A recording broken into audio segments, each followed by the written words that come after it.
We are going to get into SNL Spinoff movies. Let's just start with SNL. Well, Do you like SNL, Ben? Yeah, yeah, yeah. Yeah. I mean, yeah. I mean, Okay. there's a lot. There's a lot of it, and most of it is probably not funny. But that being said, I think that there's good stuff, and I think like weirdly enough, like especially like recently, there's some good stuff. I think the weirder stuff is typically pretty funny.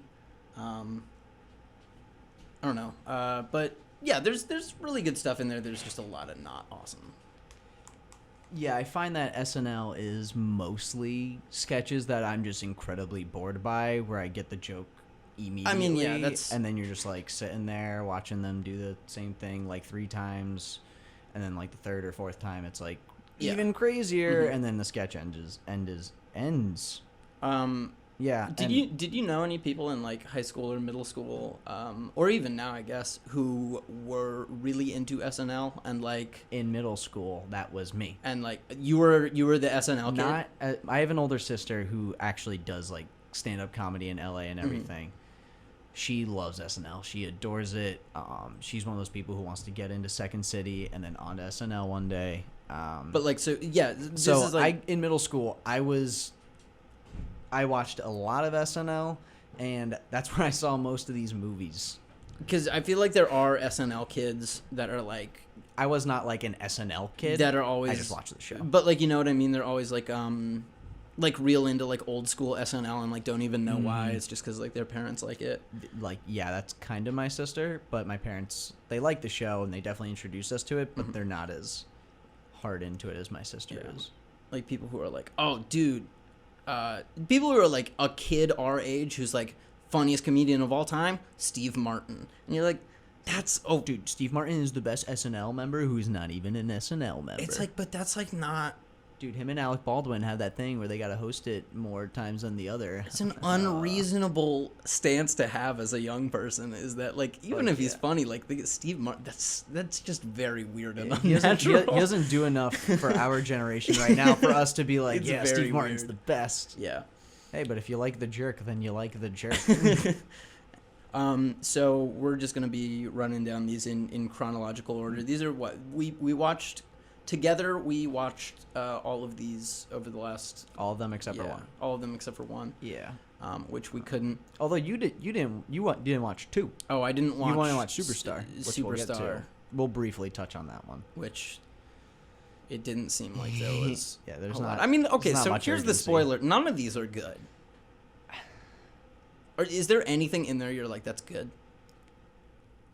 So like, I haven't seen Wayne's World in like 3 years. Oh no, Wayne's World is like Wayne's World's charming. It's funny. Wayne's World, I for me, it's almost an impossible task to separate it from me liking it as like a young teenager. Yeah. And also me liking it as a young teenager because like my dad liked it. Mm-hmm. Yeah, we'll talk about that too. So like I can't, but like I watch it and I'm like, yeah, these are like classic moments, but like, you know, I don't know if they're actually good. You can't tell if they're actually good. That's sort of my stance is on it. Also, not gonna lie, MacGruber is not as bad as the rest of all these. Nobody here on the radio saw it, but earlier we were talking in Dan's apartment, and we were talking about MacGruber. And I said, and you know what? In a moment of anger, I said, and I bet you like MacGruber. And he got real quiet. I did not answer that question because you were being real condescending. It's like whenever I talk about Nacho Libre, and then you just get this look in your eye of like, really, dude? I saw this video of this guy doing a Jack Black Nacho Libre impression, and it was actually like, it was insane. It was like very accurate, and I was like, dude, why this? I mean, but he was nailing it. He was like the facial expressions and everything. I want you to show me this video. I will. Yeah. Jack Black shared it on Facebook, and I still like him on Facebook. You like Jack Black on Facebook, and then you regularly check Facebook to see if Jack Black's uploading anything? Yeah, nice. Yeah. Okay, so we're gonna start with the Blues Brothers. Started out as a Dan Aykroyd and John Belushi like musical act. It wasn't even like a skit yet. It was just they would dance and sing on stage, and it was funny because they were just two white dudes. I think it's funny because they're. Is that the joke? Okay. I mean, we've talked about this a lot, but I challenge people to tell me what the joke of the Blues Brothers is with some consistency, and I never get a straight answer. I just watched Blues Brothers 2000, and I'm Blues Brothers 2000 more confused as to what the joke is. Is like a soulless, like literally built on like. Remember this. Yeah, the only heart and soul of it is like buried. Oh god. And they like. Okay, so the first Blues Brothers. Let's talk about that. Do you like this movie? No. How old were you when you first saw it? Probably like 12, 13. How many times have you seen it since? Probably twice since. Okay. Has your opinion changed on any of the viewings? I think the most recent time I was like, you know what this says? It's it's like an attempt. It's fun. Like that's the idea of it. Like it doesn't have to have. I don't know what fun you were having. A joke, as long as it's fun, I guess, is the idea. Like, and it's fun because like they do music and they go to like a trucker bar. Yeah, there's different settings. And it's different things. There's a car chase. Like it's hijinks. I guess it's hijinks. It is hijinks. Right? Like that's it's not really a type of movie that gets made anymore. Yeah, that's true. There's not like a real I mean, I guess the plot is we gotta go do a concert. But you ask anybody, I'm like, hey, why do you like the Blue? Like, what's the joke of the Blues Brothers? And like, I promise you, 50% of the time, the answer to that will be like, we're on a mission from God. Yeah, like, oh, we cool, got sunglasses on and it's nighttime. Cool. Like, yeah. Awesome. So I remember hearing about the Blues Brothers like a lot as a kid, just because I don't know, it's a famous thing, and I remember being like, this movie is gonna be hilarious. Everybody says this movie's hilarious. Mm-hmm. It's got Dan Aykroyd. He was in Ghostbusters. It was my dad. The worst part of Ghostbusters. The worst part of Ghostbusters. Worst part of like most of the things he's in. Yeah. But yeah, and then I watched it, and I was like incredibly bored. Like I remember my dad was like hysterically laughing on the couch, and I was sitting there in silence at the scene where the nun is just like hitting them like over and over again. My dad's like, "This is comedy," and I'm like, and you're sitting there, I'm like, I don't. The camera pans over to you, and you're just like, womp womp. But yeah, I remember there was one scene that actually like made me laugh pretty hard, and that's when the cop cars are piling on top of each other, and it just gets more and more ridiculous as that car crash goes on, and it's like, that's there's some merit to that. You know what? It's the kind of movie. It's like Airplane. Kinda, yeah. I would put it in the genre of like there's no one joke. Yeah. It's that. Jokes happen that, mess with reality with some regularity. Right. Also, I don't know if I think Airplane's funnier, though. Yeah, Airplane is definitely funnier than Blues Brothers. I think I think it's also stupid, and it's like dad humor, but like, there's Airplane clever. was like the first like parody movie, sort of, right? I don't want to say that because I feel like people are like, well, actually, the early Nickelodeon's parody. Somebody will pull up something of like an old timey silent film. It's like, well, they did it first. Yeah, no. So Blues Brothers. I mean, I feel like it's also the most well liked by far of these. It's either that or Wayne's World. Wayne's World also. I keep forgetting about Wayne's World. With our generation, I'd say Wayne's World is more beloved than Blues Brothers. Yes, except amongst SNL kids. Yeah, probably. Which is a very small subset. It's a rare. I don't know any more SNL kids these days. It's a rare distant cousin of the Monty Python kid. The Mad TV Who's kids. like the school of outrageous, the Ministry of Silly Walks. Yeah. Monty Python's funnier than SNL, though. I'm just going to say it. I'm just going to drop in the hard facts here. Wow. Anglophile much. Yeah. All right, so you got anything else you want to say about Blues Brothers? I think it's really upsetting that Belushi died, and then they just got a different. They got John Goodman. Which like there's a lot to unpack with that. I'm glad John Goodman got out of being a comedic actor because he started that way, like on Roseanne, right? Like that's what he was doing. John Goodman is at his best when he's in a basement. I was gonna say when he's like kidnapping two people. I promise you, there's aliens out there. You don't want to go out there. I'm a real big creep. Yeah, exactly. That was sick. Yeah. We were just referencing 10 Cloverfield Lane. Yeah, anybody who didn't we're get not that, insane. It's only good when John Goodman kidnaps people. I mean, I really like his kidnapping stuff. Like that. So what's after that? Wayne's World is after that. There's a 12-year gap in between the first and second SNL movie. That's fine. Yeah, it makes sense because Wayne's World was the other property. Yeah, we were talking about how we're fine with there being no cheeseburger standalone film. Yeah, exactly. Or King Tut film. Oof. Ooh, I wish we had Which gotten actually that would have happened, by the way. Like literally if so, like they just happened to never think of it somehow. Why didn't that happen? I don't know. That's weird. All right, whatever. Wayne's World. Everybody knows Wayne's World. I like Wayne's World. It's like it's like the loser rock fans who everybody knows. It's the original podcasters. Yeah, exactly. In their mom's basement. Yeah, no, I like Wayne's World. I think it's much like all or many of these later films. The joke is that the main dudes are dumb. Mm-hmm. And not self-aware, and also have a dream that is a dumb dream that most people would probably not have much admiration for. But I like it, and you talk for a second while I think of a scene or reason that I do like it.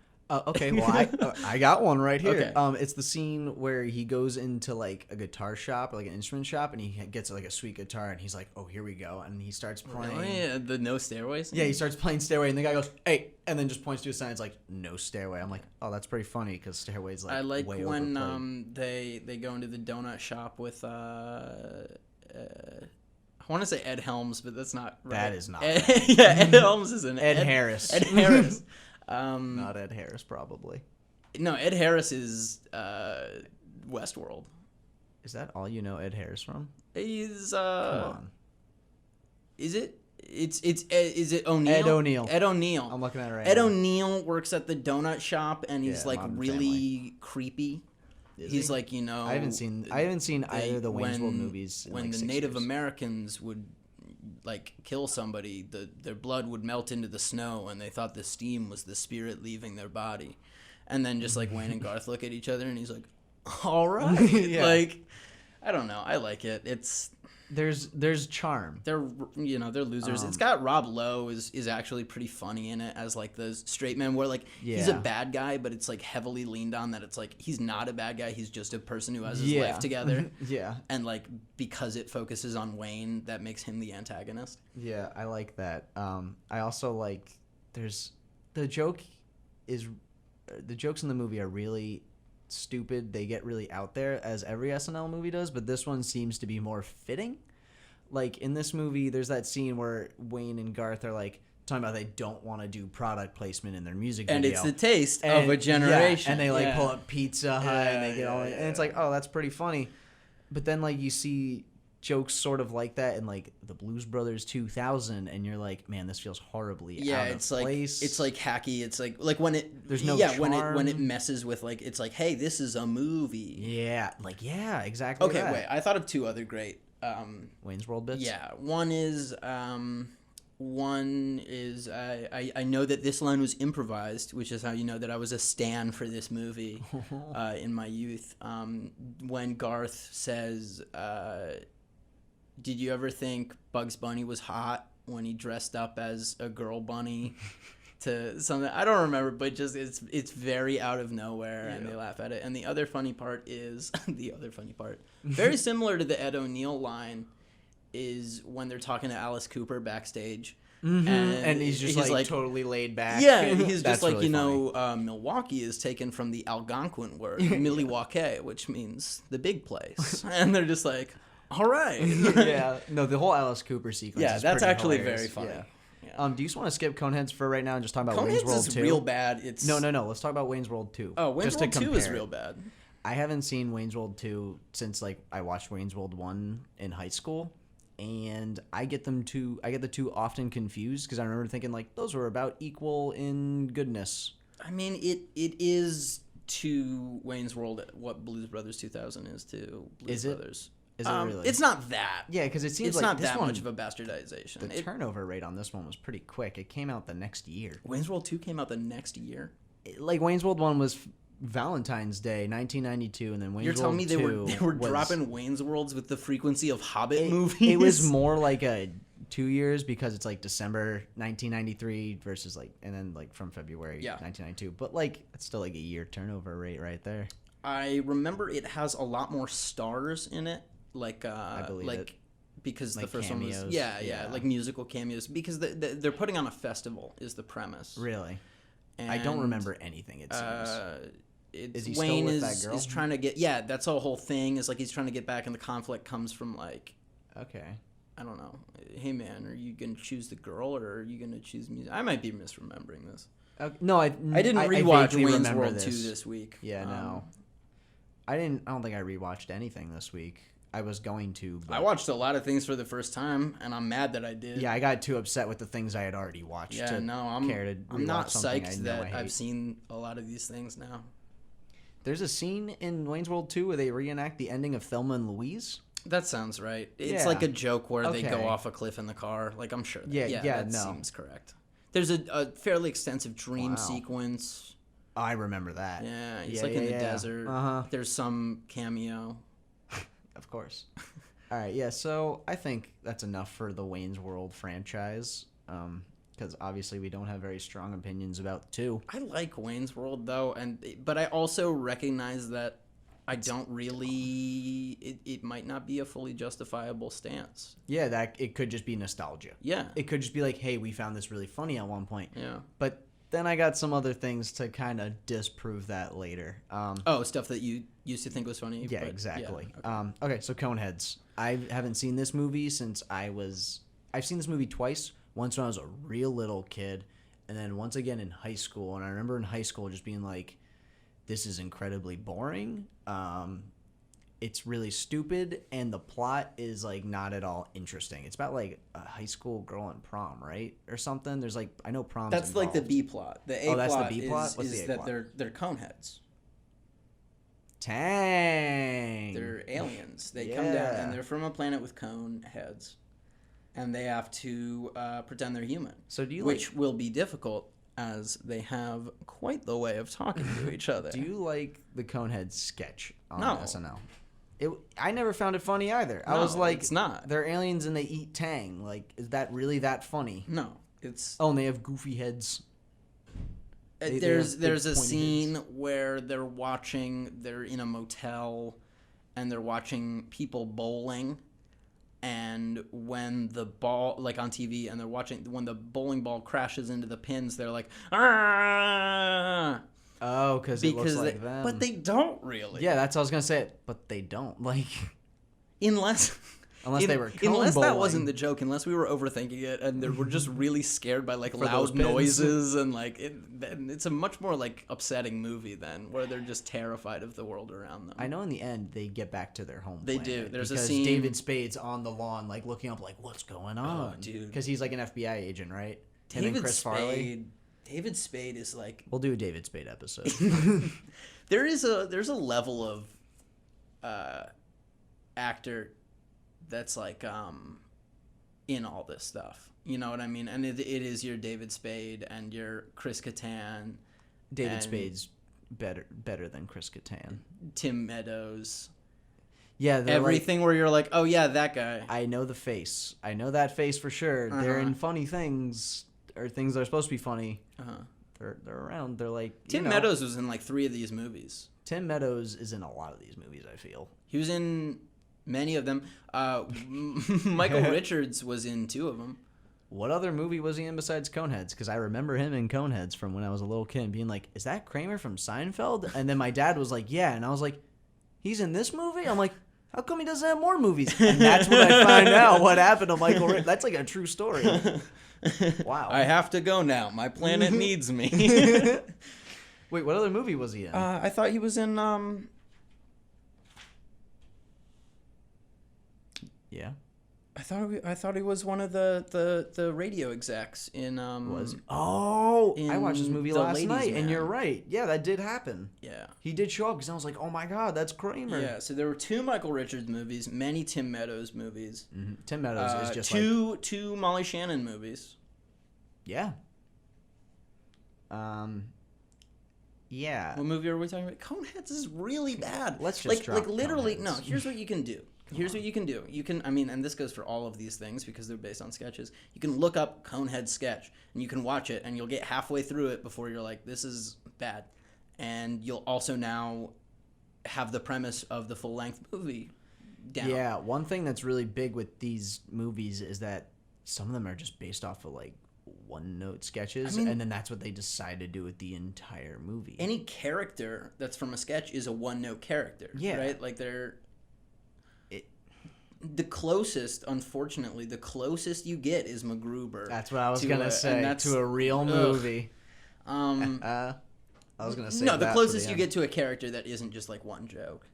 Yeah, or like no, it is the closest you get to like I guess Wayne's World is like a real movie, because like most of these, it's like, remember the sketch? That's what this movie is. That's true, because Wayne's World isn't like a zany character. He's just a loser. Yeah, it's not like Wayne's World the movie is like them doing top 10 lists, you know.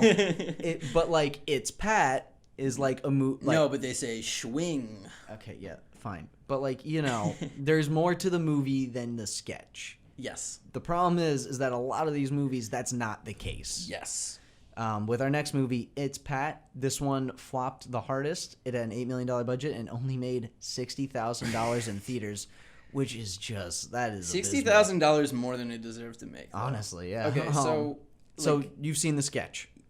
Yeah, I saw the movie. You saw yeah, oops. Yeah, no, so the sketch is, there's a person named Pat, played by Julia Sweeney, and they have really thick eyebrows, clothes that aren't revealing at all, and they have like a curly hair, glasses, and they talk like this. Well, and it starts with a theme song that lays out the premise that says, like, is this person a guy or a girl? This person is androgynous. It's Pat. Like, literally, the whole joke is that people are just trying to figure out what gender this person is. And I was watching that, and I'm like, ooh. Yeah. Yikes. Yeah, the sketch I watched, it was Kevin Nealon in an office, and like it starts out with him on the phone being like, so is my coworker who's about to walk in a girl or a guy? And they walk in, and he's just like, I don't have my answer. Kevin Nealon right there in the category of people who right. Look up the name and you'll be like, that face. Oh, that guy. Unless you know who Kevin Nealon is, in which case you're a nerd or old. Or one of us. But yeah, It's Pat is a feature-length movie about somebody who is androgynous, and that's the joke. And everybody either is scared of them, hates them, or hates or fears. Yeah, it is wild. It's very not okay. This movie would not be accepted in today's. By no means. I think actually, no. There's no way it would be accepted now because, at best it's unfunny. At worst, it's like downright harmful. Like you see one of these jokes in a movie and you're like, that's not that funny. It's like in bad taste. But this is an entire movie about that. The thing that really bothered me is that the joke was never just this person is androgynous. The joke is that this person is androgynous and also crazy and like disgusting. Yeah. So every joke I noticed in the movie plays out like this. This is just an example. And the voice is unbearable. Pat's voice is you just awful. need to, before any deeper level of anything is described, we need to know that the voice is unbearable. Yeah, it's like one of those things where it's like they have a goofy voice and it's part of the humor, but it's really not, and it's just annoying. But the jokes are like, person sees Pat doing something where they think they can find out the gender. Mm-hmm.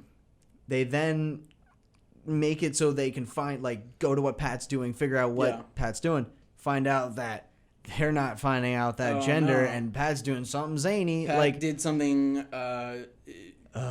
ridiculous that is not I got one a really or the other example. Gender conforming. So there's a neighbor character in this movie, or one way or who is like this grown man with like a wife, I'm pretty sure, and him and his wife meet Pat one day, and then he becomes obsessed with Pat and needs to find out the gender of Pat, and ends up falling in love and taping all of his wedding photos with Pat. And then the wife is like, I divorce you, and it's the most ridiculous, awful thing, but you gotta have an antagonist, I guess.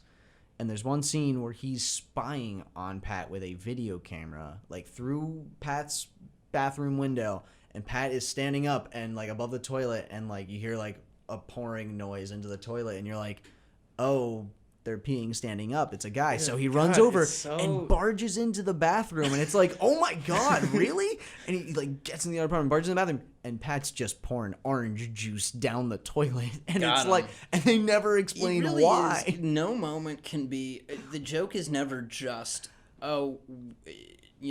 we can't confirm Pat's gender. Gender's still a mystery. The joke is also, Pat is a mockery of like gender itself, and is a joke, like less than human person. And then the only person for Pat was like a person who's like, you can't tell if it's a guy or girl because they got guy traits, but then they also have girl traits, and it's like, what are they? And there's like, they have an engagement party, right? And all these, like, a ton of people show up to this engagement party, and there's like a montage of Pat inviting people to this engagement party, and people like looking like angry that they just got invited to it. Like, I was assuming that the party would happen, there'd be like 3 other people, full room, like full of people dancing. And then there's like an entire sequence where like they're sitting there, like the couple, like, oh, we're engaged, and then people, like, just a crowd of people are huddled around them, like, just like, what is your gender? Like, something really specific. Oh, who's gonna take the last name? Whose last name? And they're like, and it's like this 5-minute sequence of them just like, oh, maybe I'll take yours. Oh, maybe I'll take yours. And it's like, and then they're like, this is a private matter. Right. And then all these people are like, oh, and they're all like so upset that they didn't get to find out. Because the joke is that also everybody wants to know and like is entitled to. I'm like making this so much more of a like like it doesn't even deserve to be addressed on the level of like it's problematic because it's just dumb before it's anything. Yeah, it's that's so true. bad. It's nothing to get offended by it's just because of how bad. Pointless and just like nothing it is. But also offensive. Oh no, it's still incredibly offensive. Like you're totally right. You were talking to me about the scene where Pat is purchasing products. I was just about to bring that up. Yeah, and the person working like at the cash register is just treating everything with terrified revulsion. Like Pat walks in and is like, I need to pick up a few personal products, and then the cashier goes, God, just take anything. Yeah, and she like is like flinching at everything. The joke is always that it's going to be something suggestive, but turns out to not be. So it's like, I need to pick up some protection, and then it'd be like I don't know, like a.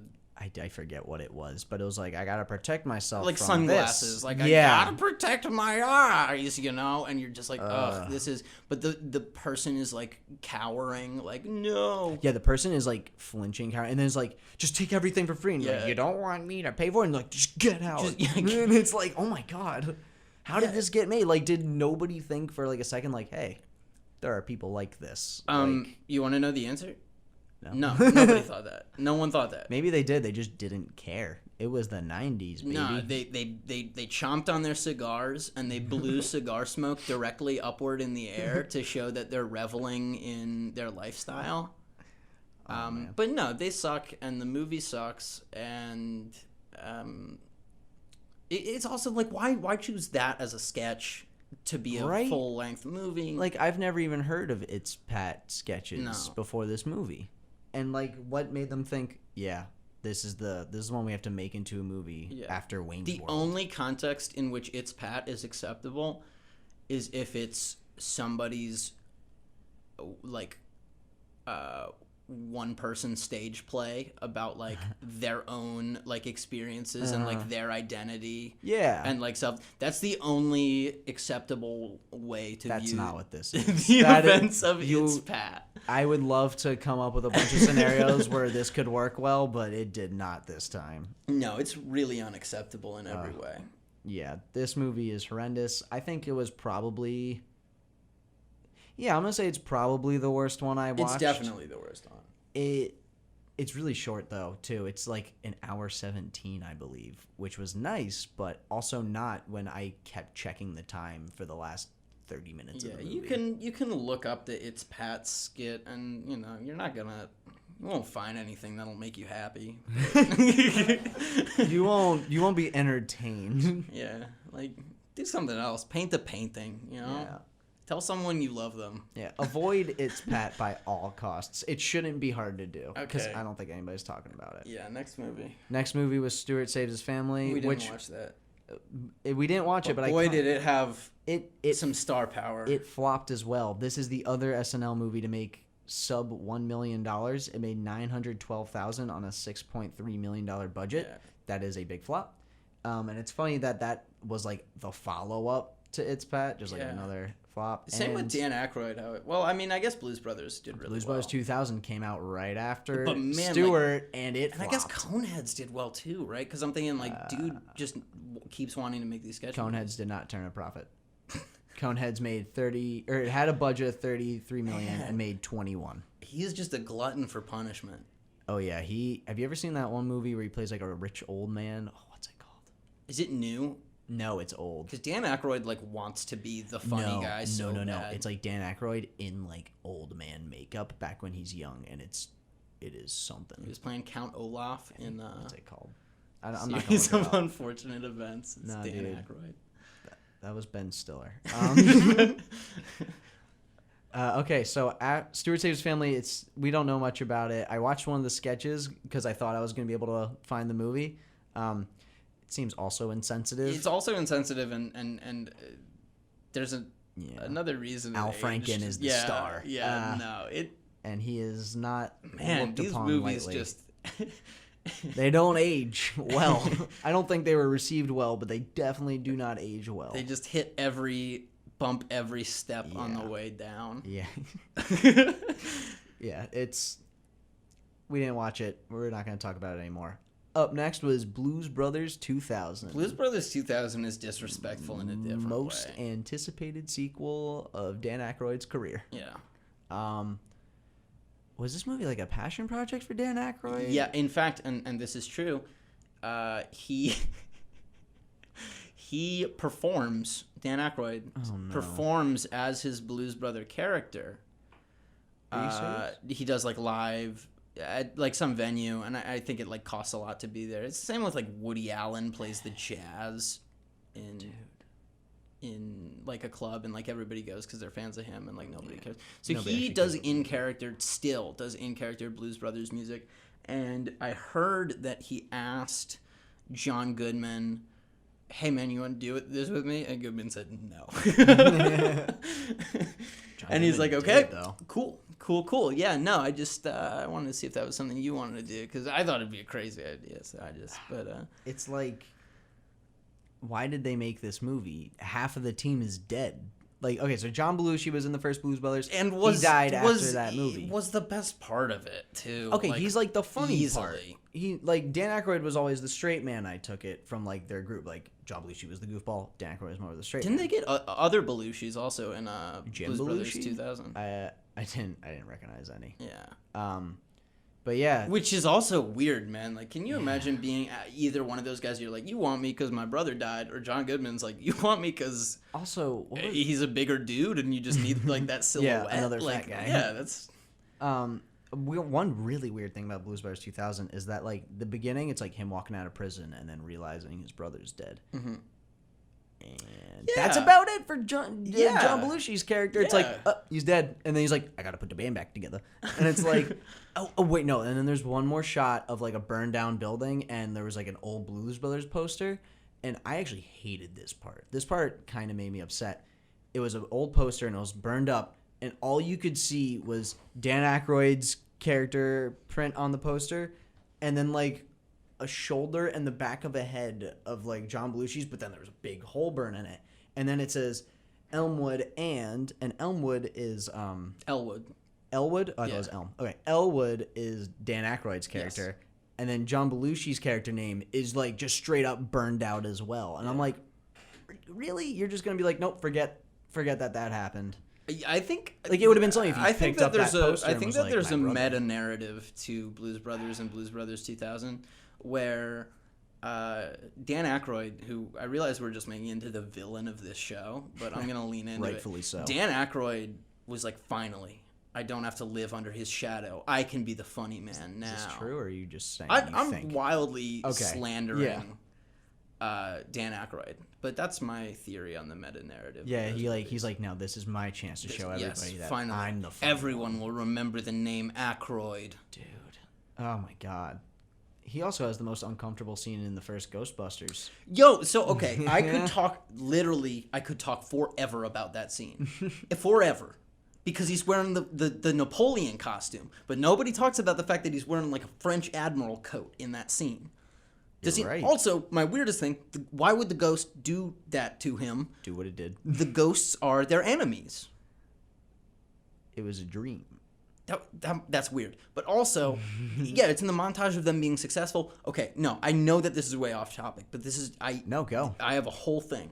But yeah, he's wearing the like Napoleon, like French Admiralty jacket, but nobody mentions that because it's very weird. But that's from a whole deleted scene sequence, a whole reshot sequence. Really? Where they went to like a French fort or a French like mansion and had to like de-haunt it. And part of that involved them dressing up and hijinks ensued. But that got cut. But he's like, we gotta have that scene in it. We bought these suits for a he's reason. Like, but that was part of the sequence and maybe made sense in that sequence. But he's like, no, we gotta have that in there. I was like, that's a really weird thing. He's like, hey, aren't people going to notice that you're wearing a Napoleon jacket? Doesn't matter. It's got to make it into the last cut. It's funny. I hate so that scene. Weird. I it's hate so weird. It's so out of place. It's so weird. It's my white whale. That's that scene. What does that mean? It means like I don't know. It haunts me. Like it's okay. It's the thing that I want to conquer but never will. Yeah, you'll never get over that scene in the first Ghostbusters. I never will. That's not an SNL spinoff. Yeah, so it was easier to talk about that one scene from Ghostbusters than it is to talk about the entirety of Blues Brothers 2000. Yeah, Blues Brothers, and it gets like crazier. It's like you were saying, it's more like out there and there's more extreme. There's a bigger car accident. Oh, I hated that car. Remember from the first one? Also, they bring back like all the like cameos they had in the first movie. They got B.B. King, James Brown, Aretha Franklin. That actually, you know what? That's actually very cool about Blues Brothers. They agree. Got a lot of very real, very cool musicians. I got some notes about the Blues Brothers 2000 and. Perfect. I think I took notes on It's Pat too, but I took notes here. I forgot about one thing that's in It's Pat. Run back. Do you know the band Ween? Yeah. Why were they in that movie?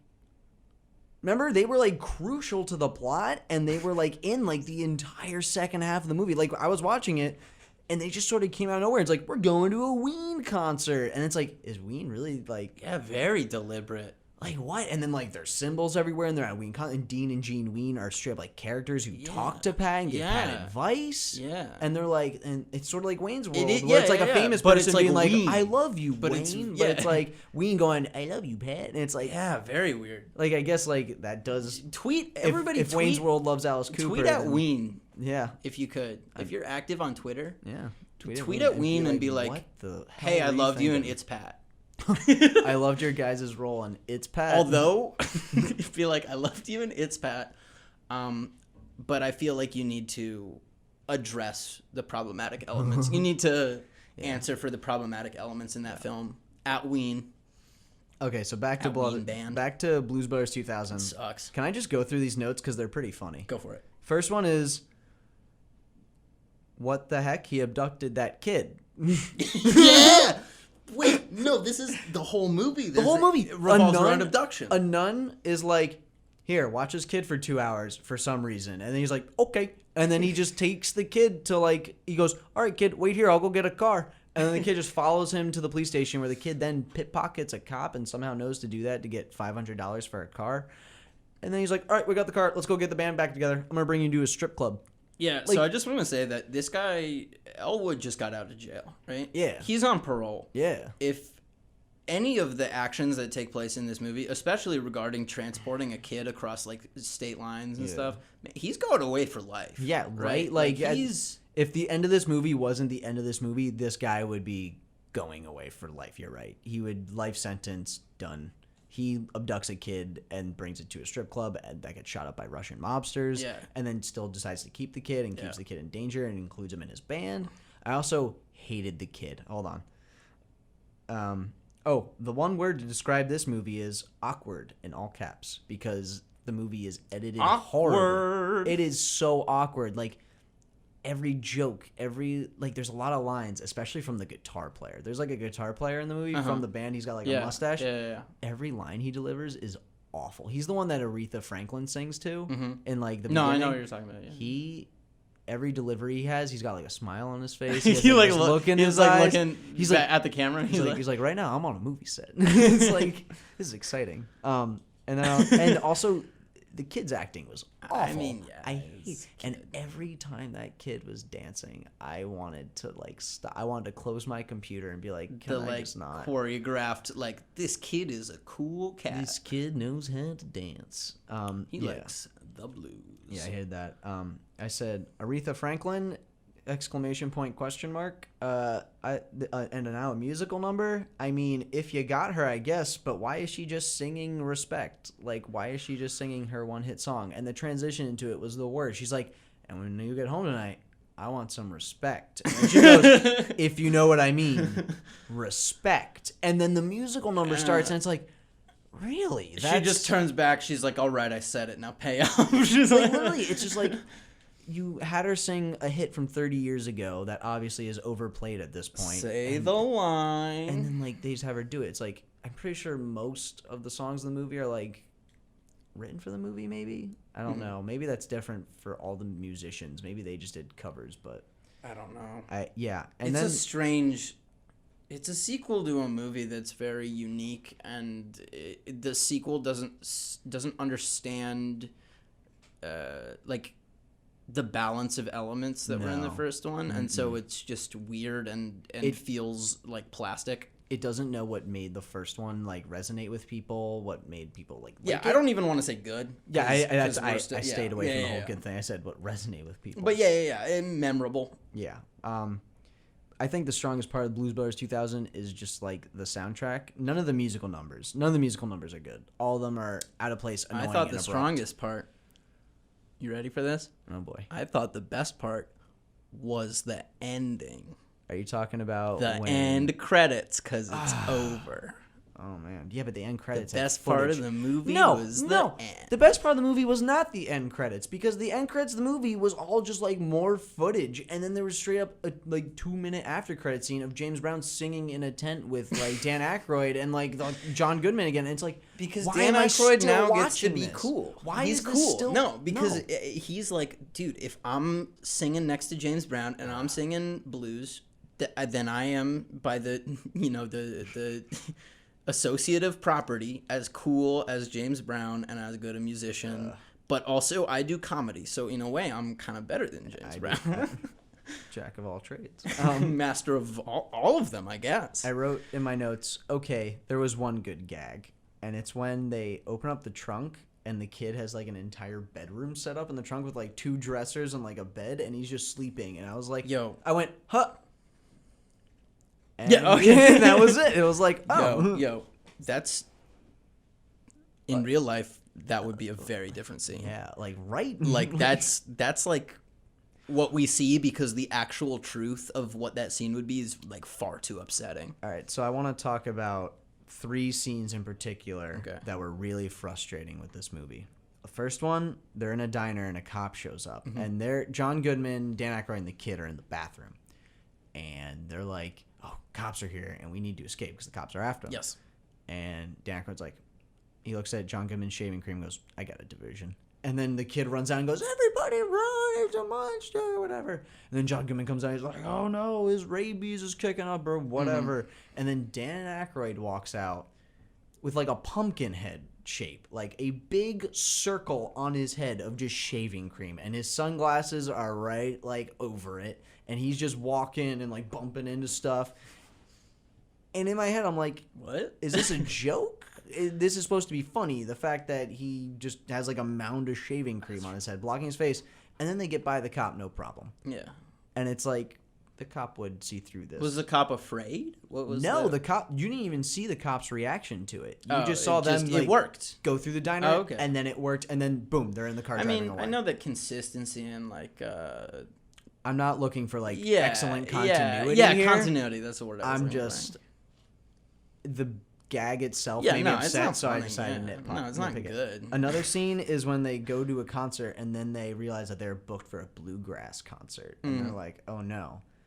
So they just start singing bluegrass like it's nothing. Which is just the joke of the first one. Yeah. Like, it's just when they do Rawhide. Yeah. But then the clouds start storming, and then these skeleton cowboys on skeleton horses come riding out.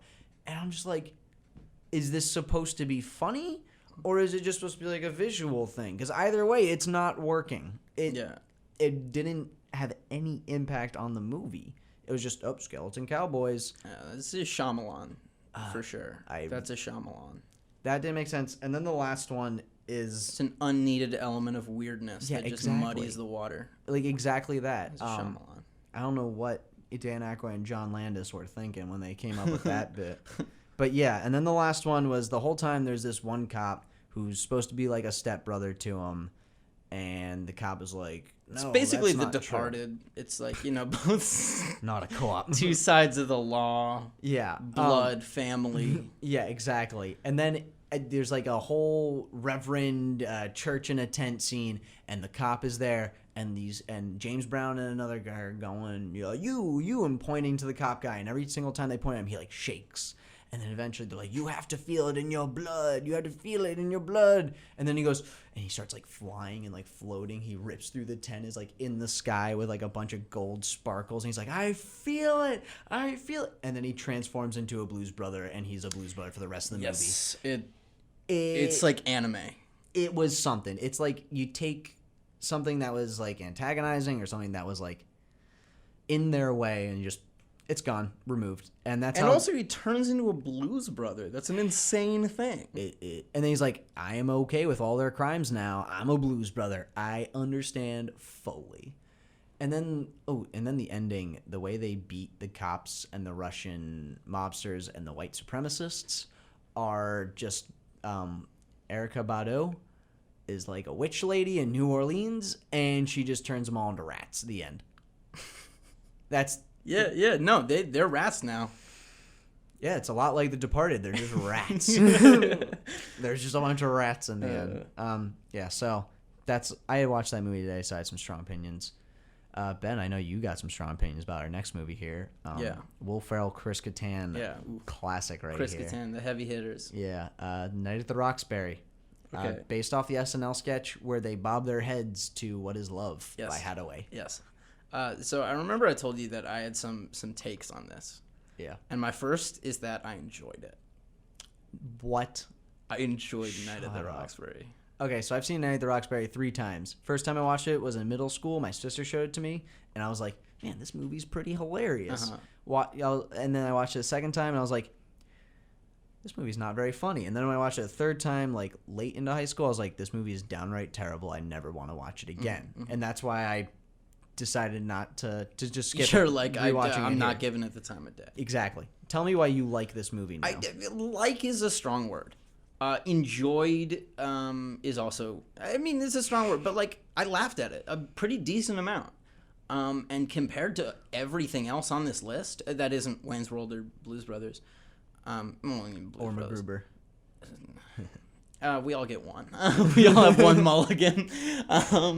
But no, I laughed. It was basically worse Zoolander. It came out before Zoolander, I'm pretty sure. Zoolander it's the same joke though. Yeah. They're dumb. They're dumb, and it's the 90s, and they're like they want to be like the beautiful people, but they're dumb and have no self-awareness. And it's two people that are dumb, so they riff off of each other, and there's a lot of that Chris Hathaway Kattan's song. The straight man. There's a lot of the Hathaway song. It plays like every 2 does minutes. It does. It does the thing, like the Paramount like stars falling in, and they like go around the mountain. Yeah. It's like dang dang dang dang dang dang, and I'm like, ugh. Oh man, that here we sucks. go. And that's pretty bad. But I laughed a decent amount. What did you laugh at? I'm looking at quotes because I can't remember anything specifically. I remember in the end they do a say anything where they hold a boombox. Yeah, that's not funny. Yeah, it wasn't funny at all. What was? They're in a limo, and he's like, hey, you know what we should do for the party? It's like Chris Kattan.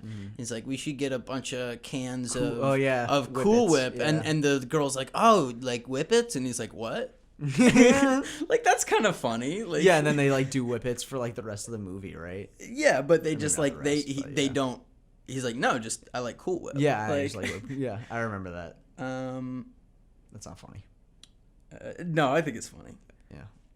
Just a lot of stupid stuff. But yeah, no, I'm looking at quotes and nothing's. There's the one character, the club owner, who's always like, "Did you grab my ass?" And it's like, what? Oh right, no. right, yeah. And I'm like, that's stupid. But it actually, on like the third time it happened, it was funny because it's like he's like, hey, did you grab my ass? And he's like, I'm across the room. It'd be, sir, that would be physically impossible. And he's like, oh, you and your tricks. I mean, like, if I remembered that, I'm sure it'd be funny. But so this is a movie I've seen 3 times and cannot recollect a ton. I don't know, man. I laughed at some stuff. I'm looking at other quotes and see if anything is. And then the scene when, like, they finally, like, the girls are trying to hook up with them, and they just keep doing pickup lines, despite the fact that they're like making out, and then they're like trying to say, yeah. That's not funny, Ben. I maybe it's the idea of it could be funny, yeah, but the execution is not. It's in a way it's tragic, you know. These two also, there's a movie that hasn't dated well either. But that's a whole different thing. Very creepy. It's it's very creepy. But the last time I watched it, that's why I like hated it. And then and then like after that, he's like, I got her number. Okay, I watched this at like 6 a.m. this morning. I could not sleep, and I woke up and I watched the last half of. Okay, you know what's funny? Oh boy, this is funny in this movie. Oh, they're like, oh, we know Richard Grieco, and then Richard Grieco is in the club from 21 Jump Street, the original 20, and they're talking to. It's again very similar to like any of these like the Alice Cooper thing in Wayne's World, where it's like they meet a celebrity who just plays it very straight. Yeah. So they meet Richard Grieco, and Richard Grieco's giving them all this advice, like, really, honestly, you kind of got to be yourself. Like, it's not about other people. Oh, I remember it's about this. How you react to situations. You know, you only have control over how you react to things. Something, and like they're like, wow, thanks, Richard Grieco, and I'm like, that's kind of funny.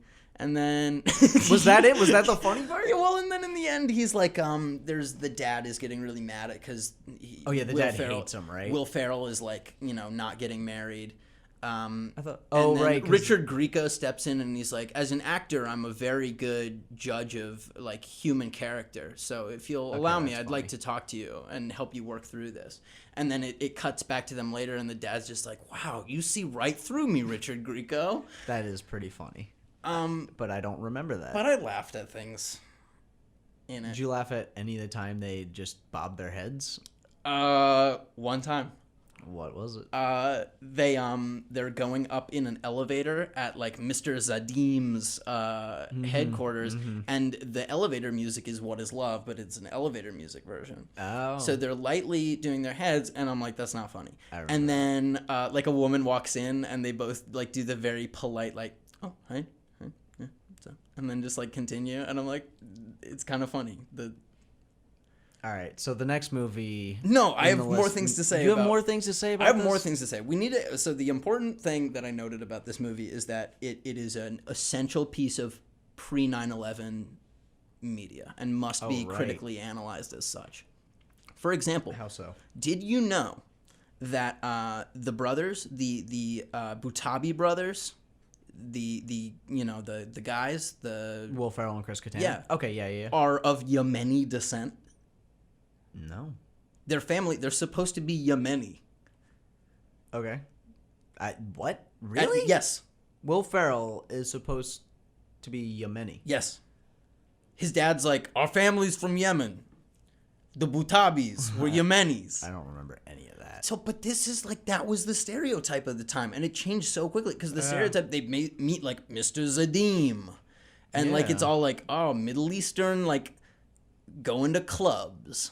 Yeah, and I guess that all changed. Like, yeah, absolutely. Like, the casting is bizarre, and like we would never think like mention that these people are Yemeni. That's whitewashing. I think that's what they. I think that's the buzzword. But like now they would just never make that a character detail. They'd still make the movie. They just wouldn't make that a character detail because it'd be too. People would be like, wait, what? Yeah. But also like this. Yeah, that would not be like the Middle Eastern stereotypes have like fully shifted. And like that just would not be a thing or like way that that stuff is anymore. So I thought that was very interesting. It also had like the roasting of club culture that like sort of, it doesn't age because like it's making fun of like quote unquote that guy. Like, oh, we all know that guy, but it's like now we don't. Yeah. Like they're like, oh, look, it's these two guys in like,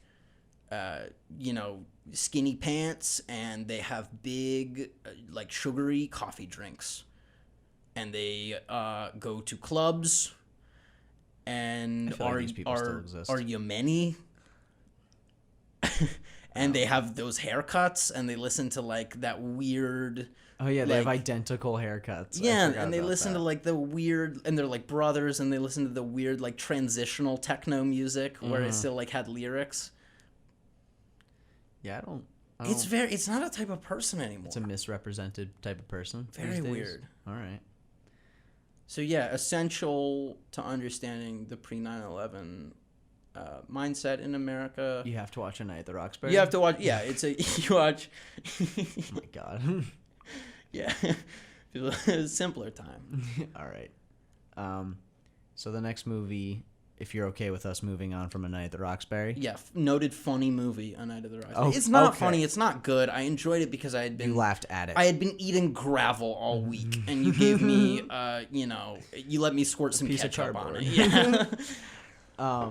Okay, so the next movie is a movie that you didn't watch, but I saw when I was in middle school, called Superstar. Also Molly Shannon. Yeah. Also Molly Shannon, also Will Ferrell. It's based off of, like, Molly Shannon plays, like, a high schooler at a private school, and she's kind of horny. Isn't that funny? Very similar to her character in Night at the Roxbury. Yeah, where very she's similar like, to her I character. go to college, and, like, I want you bad, Will Ferrell, but Yeah. also I am a nag. Yeah. Oh my god, I hate that. Yeah, dude. It's like School of Rock. Yeah, dude. We were talking about that. Yeah. And rewatch School of Rock. Great movie. Sarah Silverman's character, not awesome. Yeah. Okay, but yeah, written. Superstar. I remember watching as a kid, not finding it funny at all, and I remember there's one scene where she's like groping a tree and like pressing her body up against the tree, and it's like a reoccurring thing that happens. Is she well? Is she? No, obviously not. And Will Ferrell's character, his whole thing is that he's dumb as a bag of rocks, and like that's his joke. I feel like Will Ferrell's not really a guy who plays dumb characters. Shut up. Like he's. There's a scene in the movie where she goes to Will Ferrell's house, knocks on the door, and the mom answers the door because they're still in high school. Yeah. And that's weird. They're old. Yeah. And Will Ferrell does not ever look like he's never looked like a high schooler. But yeah. In fact, most of the joke is that they're old looking. But yeah, but they never like call it out directly. It's just like implied, I guess. Anyway, but yeah. It's like, oh, can you tell Will Ferrell I'm here? And then Will Ferrell walks by in the background of the doorway and goes, I'm not here. Or like, tell her I'm not here. And it's like, oh, he's so dumb. He didn't think that she wouldn't know that he's not there. And that's like the type of character he is in that movie. That's the only Is joke she disproportionately attracted to whoever the love interest is? Is it Will Ferrell? I'm pretty sure it's Will Ferrell. They don't end up together in the end, I don't think. Want to get with him way more than he wants to get with her? No. Okay. Maybe. Probably. I don't remember. Because that was the vibe of Night at the Roxbury character. Don't talk about this much because I don't know much about it anymore. I was watching this video that was really interesting where it was like whenever there's like a guy stalking a girl in a movie or something, like it's okay because it's like it's romantic. Yeah, but whenever like, a girl when does it's a girl, it's either played for sinister. laughs because it's like haha she's ugly or like whatever, or it's like, oh, she's like twisted. Yeah, like she's unstable. She'll ruin a good man's life. I hate that stuff.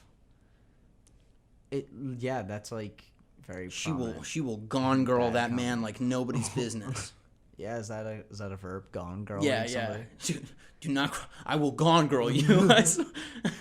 Okay, so the next frame you. The next movie we watched. This was the last movie before they took a 10-year hiatus from making SNL spinoffs. This was 2000's The Ladies' Man. Yeah, no wonder they took 10 years. Yeah, it's because they had 3 stinkers in a row. Y'all know Tim Meadows? Was Tim Meadows on Mad TV? No, he was on SNL. Was he also on Mad TV? I don't think so. I'll look it up. Bottom line, look up Tim Meadows, and much like all of these people, you'll be like, oh yeah, that guy. Yeah, I don't think he was on. So are you on his IMDb right now? No. Okay, good. I want you to guess how many movies. Oh, I'm on it now. No, don't. I didn't get to the number of movies. How many acting credits do you think Tim Meadows has on his IMDb? That's insane. Is that too many? That's way too many. I've seen some people have that many.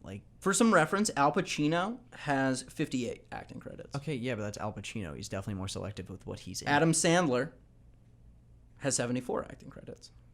Okay, but look up Samuel L. Jackson. Look up how many acting credits. Okay, I don't know. He Whatever. has. Look, the funny. I thought it was a lot. I thought he was in a lot of movies right now because I know he has a pretty big number. Well, but he has the most. Samuel L. Jackson's in 181 things, acting wise. I know there are other examples. Okay, Tim Meadows has only been in 20 less movies than that, though. That's kind of crazy. Than Samuel L. Jackson? Yeah, it's 100 less. I said 181. Tim Meadows is only in 83. Oh. You misheard. Oh, good. You're sorely mistaken. Okay, Tim Meadows is in a lot of movies for a guy where you're like, who's that? A lot of movies he's in mostly TV. Mostly, yeah, looking at it. Yeah, it's a lot of voice stuff. Yeah, he plays if there's a movie with some SNL he's cast, like, I'm a police lieutenant, but the movie is funny in tone. Yeah, and usually his character is a straight man, but he still says funny things. Yeah, exactly. He's in Pop Star, Never Stop Popping, or Never Stop, Never Stopping. And he's actually quite funny. That movie is hilarious, and he plays the band manager. Yeah. And he's the straight man, but he's a straight man, but he still says "I will eat your heart out," and it's supposed to be really funny. He's in, as you pointed out, Walk the Line, the Dewey Cox story. That is a classic, starring Joaquin Phoenix, starring Joaquin Riley. That's a movie. That's a movie where people play high schoolers and kids, but they make it abundantly obvious. I gotta go home and talk to my robot alarm clock. No, do you remember when Joaquin Riley in that movie? Shut up. Remember in that movie, it's there's several jokes where they're but I'm at the ripe age of 14, and it's John C. Reilly saying that, and he's clearly 40, and it's hilarious. And then they keep bringing that back, and he's out of jail, and half an hour's gone by. He's and I'm only 21. I got the rest of my life, and it's hilarious every time. That's something that I feel like I've seen him in stuff where he's very funny, but he's a small character. Tim Meadows? Yeah. Yeah, and in that movie, he is hilarious. He plays one of the bandmates in that movie, and he nails it for every line he's got. I mean, he is in a lot of Adam Sandler movies too. He's not good in this movie. He was given a leading role, and it's horrible. Yeah, this is his leading role movie, and it's based off an SNL sketch where he plays a radio DJ who's pervy and gives and hey, advice also crazy. It relies a lot on stereotypes. Oh my god, that's nuts, dude. One thing that's so crazy how a lot of these movies rely on stereotypes. Yeah, they really do. Because sketch comedy needs to be accessible immediately. I found this movie. It's bad. I would say it's down there with Pat. It's one above. It's one above Pat. It's not good. It is horrendous. I never. Yeah. Anything noteworthy? Anything? The only thing that I found noteworthy in this movie was how cliched the ending, the last 10 minutes were, and just look, we gotta wrap it up, and it's there's a love interest who the entire time he's I'm a ladies' man. She's well, you have to buckle down sometime, and he's why would I? I'm a ladies' man. Yeah. And then there's a scene where he's towards the end, it's when he's about to hit his lowest point, and he's he's a radio love man. Yeah, he gives advice on the radio about love, and but everyone hates him, and his advice is bad, and vulgar. That's the joke. There's but he gets women in the movie, and there's nudity, which is there is, and there's a scene where again, in Blues Brothers 2000, or in a lot, Wayne's World is I think the only one that does the lampshading thing in an okay way when they're hey, check it out, product placement. Yeah. Or flashback. He's I think I'm just gonna go think things through, and something unexplained is gonna happen to me that'll set me in the right direction. And then he goes, and then something he's there we go. That's the thing I was hoping for. And you're this is not. You didn't earn that. Yeah, but the one thing that do really, that, Tim Meadows. The one thing that's really annoying is that so he's given like a choice. Like the girl, his love interest, is like, go get what you love, go get what you want, and she's basically saying like, take me, And then he goes, okay, and then goes after some other chick, and then while he's with that other chick, he's like hooking up with her, and he's like, I can't do this. Why would I do this? I love that other girl. And then like he stops, and then he goes to the like cult that's surrounded, or that's Will Ferrell's in this movie. Oh yeah, Will Ferrell's also in this movie. Revenge cult. We'll get into does a dance number. We'll get into that after this. He goes up to the cult and like makes this big speech about how they all need to stop worrying about their woman or whatever and just find that the one that they love. And then he's like talking about how like literally the woman walks up, and unbeknownst to him, she walks up as he's going, I had a girl once. Her name was Julie. I loved her, and I lost her, and I regret it. And it's like, really? You're going to go for this? That's all of these, actually. That's all of them. All of these are a character who's reprehensible, dumb, bad, or, like, stupid, not good. And then we sympathize with them because they're the protagonist, and then they get something, despite they can't change, right? Because then they wouldn't be the sketch character. Well, no, he changes in the end because he realizes he's not needing to be a ladies' man. He needs to be a lady man. It's Pat. No, because he needs one lady. It's horrendous. That's why Night at the Roxbury is good, is because in the end, instead of changing, they're like, yeah, we're gonna be dirtbag losers for the rest of our lives. That's fair. They don't get it's anyone a tragedy in that movie. Yeah. But yeah, there's Will Ferrell's in Ladies Man, and the whole thing about the Ladies Man is that he gets with married women. Yeah, he leaves a trail of angry, adultered husbands. Yeah, and like none of them know who he is. They only catch a glimpse of him or something. Like the tattoo on his. Oh yeah, on his butt. He's got a smiley face tattoo. Yeah, right? and I know because the dude goes to like the web page and it says, "Have you seen this butt?" And I'm like, "That's the movie this is. This is the movie with a web page that says, "Have you seen this butt?" But yeah, Will Ferrell is the ringleader of this group of getting revenge, and the whole thing is that like.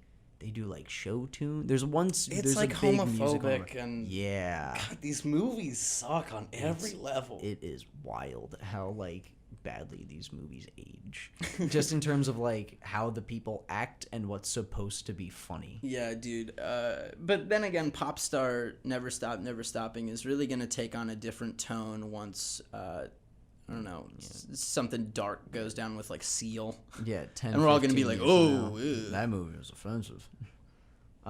Yeah, and then there's a musical number that just comes out of nowhere in Ladies Man of like the angry cult.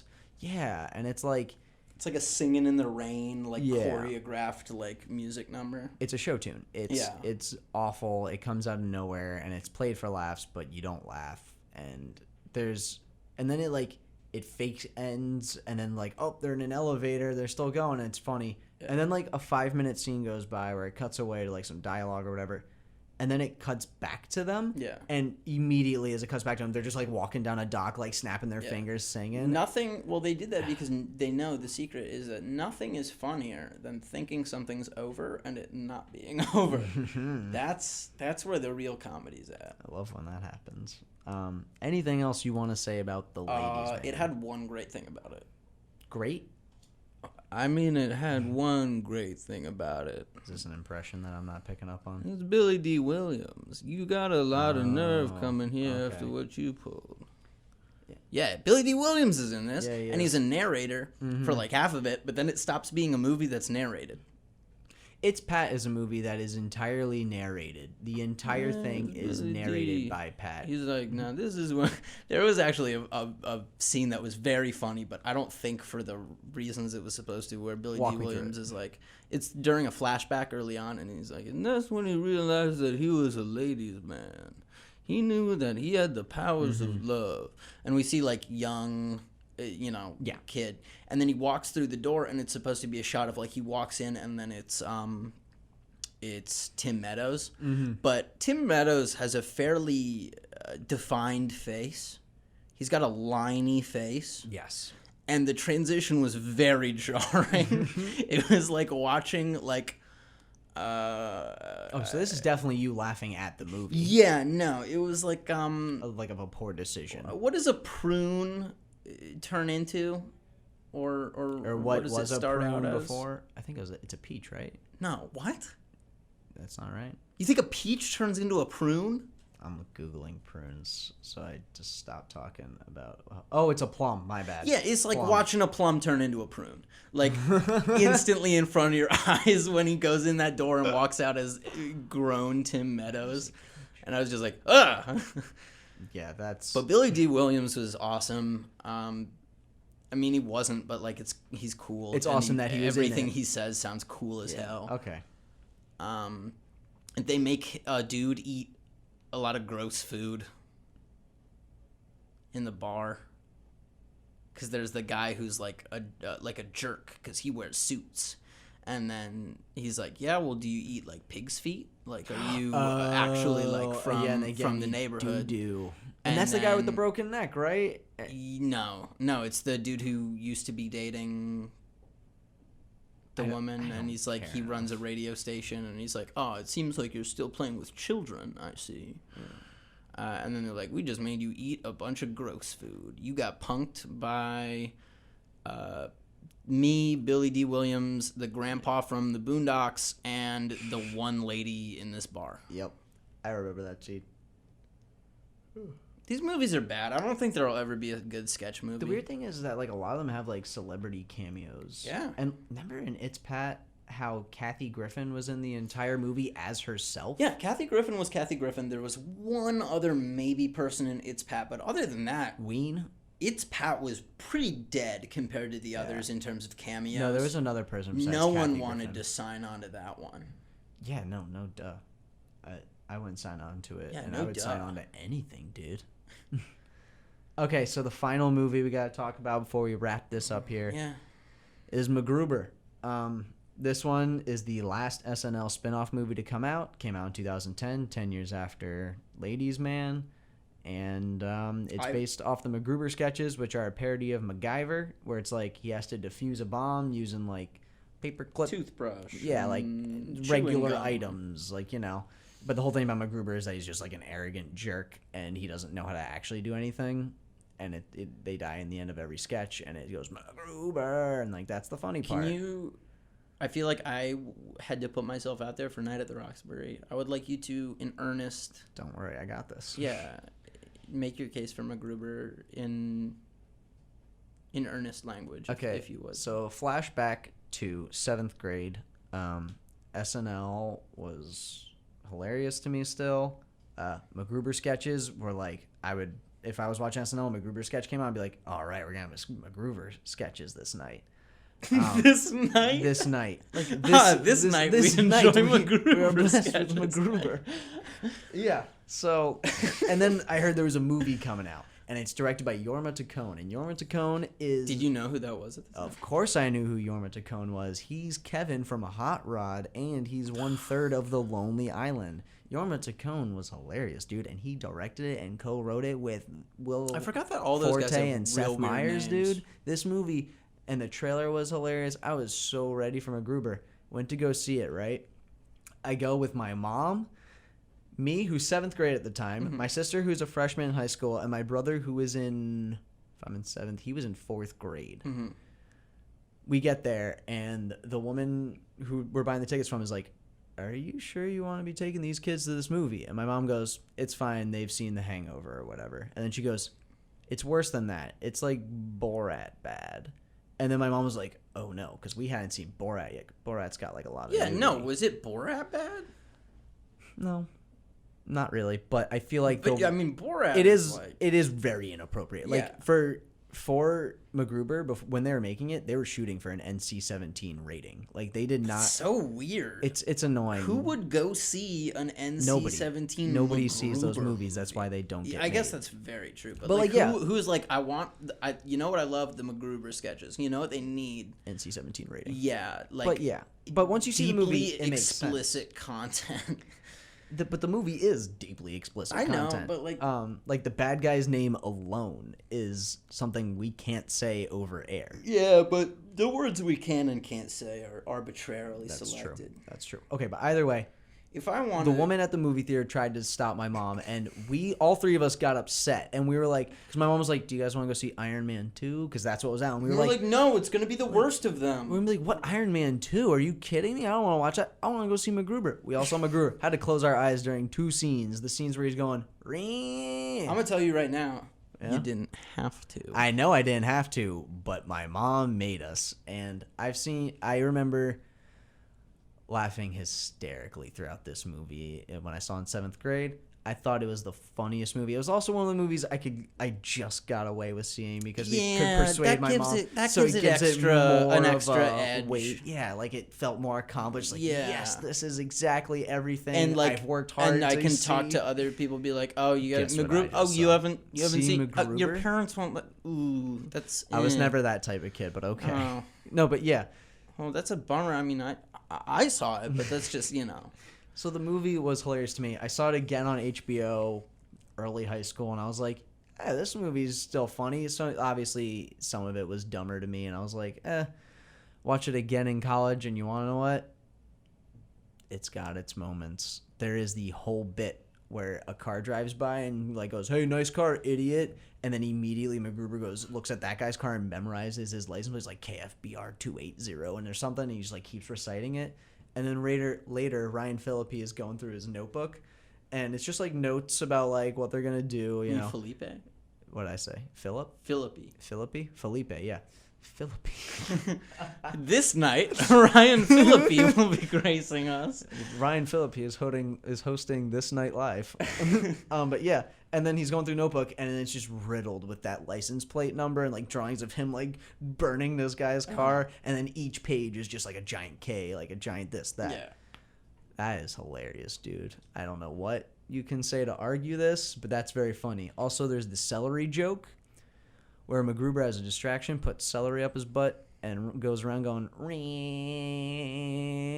because he's got celery or something. And the bad guys go, what? And then somebody else takes him out. And that's hilarious. I don't know if that's funny anymore. That's not. It's not funny. That's like a joke where I rewatched it and I didn't like it, but now I'm just trying to defend it. That's real bad. Fudge. No, what is funny is the turkey joke where he goes, I'm going for a turkey. And they're like, what? And then he rips somebody's throat out. He's like, 1 down, 2 to go. And they're like, you trying to get 3 throat rips? And he's like, yeah, it's like bowling. And they're like, what? And then he gets the turkey, and it's hilarious. Everyone gets 1 mulligan. That's all I'm saying. I am definitely haunted by nostalgia for this movie. This is something that probably hits close to my childhood. Sure. Probably shouldn't, but it does. Mm-hmm. I don't know. There's just things about it that are funny. I can't think of them right now. But there's the scene where he's like using Ryan Felipe as a human shield, and then he's like, hey dude, why did you do that? Or he's like, oh man, how'd you know I was wearing a bulletproof vest? And he goes, you're wearing a bulletproof vest? I didn't know that. You know what is a sketch movie that's now that I'm saying these, they're not funny. You know what's a sketch movie that's good? It just isn't a sketch movie, because no sketch movies are good. But that's transcended the sketch though. Here's the thing, I wouldn't call MacGruber like a good movie. I would just say like I find parts of that movie funny. It's definitely better than the rest of these. So like, you know what could be a sketch movie is Tropic Thunder, right? Where like it's got a premise that's like a. Are you one of those people who likes Tropic Thunder a lot? I think it's funny. I don't get it. I don't get you and your ilk. Yeah, right. Can we talk about how nobody was like, hey, Robert Downey Jr.'s in blackface? That's weird. Because that was the joke. No, but nobody got offended by it? Nobody was like, hey, can we talk about this? Well, there was no discussion. He was nominated for an Oscar for that. He has an Oscar nomination for that movie. You know that, right? It's very weird. I'm just saying it's very weird. Yeah, that is weird, but I think it's just like it's supposed to be like, look at this person. He's so self-important. But even so, it'd be weird. Look, yeah. If it's okay, then do it. Then do a movie where Robert. You think he'd do it now? No, because that came out the same year as Iron Man. Yeah. So he still had like he still needed whatever he could get. Yeah. Yeah, no, he definitely would not take Yeah, that no, now. if it's no problem, then why don't you do it, Dan? Oh, no. 'Cause I don't want to do that. I'm not that funny. I'm not that intelligent to come up with a good response. You think it's funny? Oh, no. What did I just say? I'm not funny enough to pull it off, man. Well, that's all we had for you today. Yeah, all right. Cut the mics. Okay, so what's the best SNL movie you'd say? I'm just going to go answer for both of us. Wayne's World, what's the worst? It's Pat. It's Pat is atrocious. These movies aren't good. Okay, here's a question. Do you think that there can ever be a funny sketch movie or a sketch movie that ages well? Do you think it's possible? Yeah, sure, why not? I mean, I think I would say probably not. Does Wayne's World not age? I mean, like, we weren't alive when it came out, and I still like the movie. But we both admit that it's a nostalgia thing for us. Yeah, it could just be a nostalgia thing. Like, I think all sketches are a character that often is a character of the time, right? Like, Can you imagine if any Portlandia character had a movie? Like, in 30 years, that wouldn't make any sense. That's true. People would be like, what? These, like, feminist bookstore people? Like, what? That's not a type of person. Oh, my God. I could see, like, 30 Portlandia movies now that you just said that. Like, a bunch just That's what I was kind of thinking of, where I'm like, I feel like, Fred Armisen does all of these characters that are just, like, that type of person. Where it's like, a pretentious coffee shop owner or, like, a whatever. Hipster. Yeah. Actually, most 99% of it is just like, look at this different type of hipster. Yeah. But yeah, no, I think like those could all be movies, but in 20, 30 years, people would be like, what are these? I don't know. I guess I couldn't answer that for you. Yeah, I don't know. I don't think I'll ever see. I don't know if there'll ever be a good sketch movie, and I definitely don't know if there'll ever be a I don't even know if there's gonna be another SNL movie. I don't know that there will be another sketch movie. Because, like, think about it. Like, SNL definitely is not as popular these days. What sketches like kill it right now? Like, none. I haven't. You know what it would David be? S. Pumpkins, the movie. Actually, you know what it would be? You know what it'd be? What? It'd be Stefan. I promise you. I thought the same thing, like Bill Hader's Stefan character, but that wouldn't get made. It wouldn't because it's funny because he's telling you about a thing you can't see. Yeah. Like, if you were actually in these clubs, I don't think it'd be funny. No, it's... But that would be the one that gets made because everybody of our generation knows and loves it, and I'm included. I think that they're very funny. Here's the thing. It's also insensitive. Yeah, no. It's like Stewart saves his whatever. Well, and he also had the one where he's like... where he came back on and he's like, hey, so we've changed what the acceptable word is to refer to this thing, so... You know what I'm talking about? No.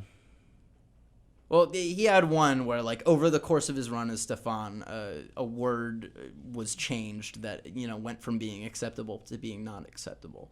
And he, like, referenced it. Is it a word for little person? Yeah. Okay. Yeah. He's like, so we don't say that anymore. Mm-hmm. So I need to apologize to people. But that was, like, part of the bit. That's not funny. I thought it was kind of funny. I remember... I know what joke you're talking about, where he talks about a little person. He does one in like all the of human them. Roomba, right? Yeah, he does that. He does it in all of them. On a skateboard eating trash. Yeah, he does that. Yeah. But it would be Stefan because he's the one that everybody knows and laughs at. Yeah, that's the. He's like much of a caricature. Yeah. Yeah. No, I agree. It's just that wouldn't happen. No, I don't think there'll be. Because they don't even have those sketches anymore. I think you might have the right upshot where there won't be another sketch movie. There won't be another one based off a sketch. What if there's going to be more SNL? What if there's an Alec Baldwin Donald Trump movie? That'll never happen because he's trying to distance himself from the Donald Trump thing. Is he? Yeah. Okay. So I thought from the amount he had done it that he was milking it for all it was worth. That's what I thought too. Up until like recently, so he signed on to do this. We're doing current events now. There's going to be a Joker origin story movie that DC is making with Todd Phillips as director. Of The Hangover fame and War Dogs.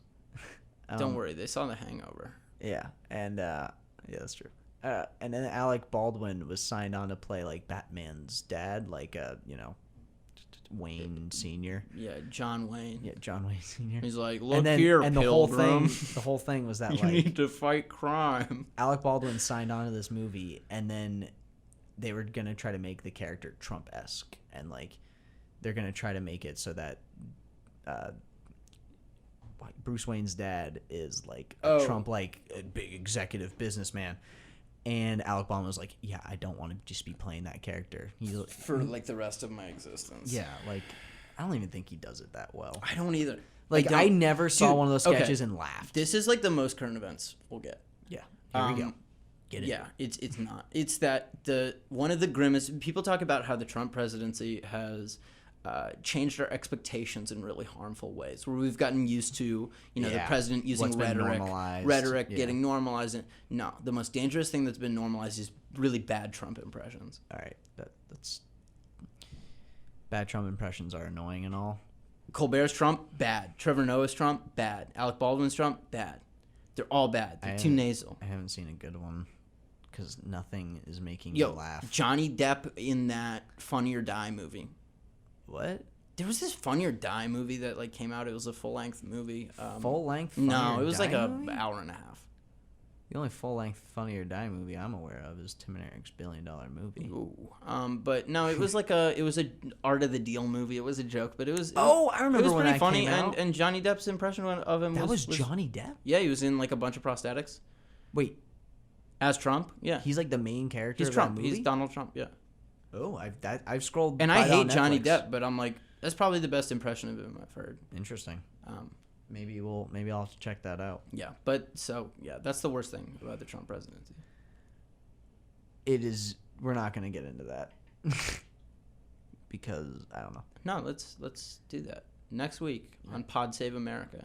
Oh God, this is a really weird note to end on. So, sketch movies. What do you want to do next week? What are we doing next week? Oof, we haven't talked about that much. You want to do a Steve Zahn episode?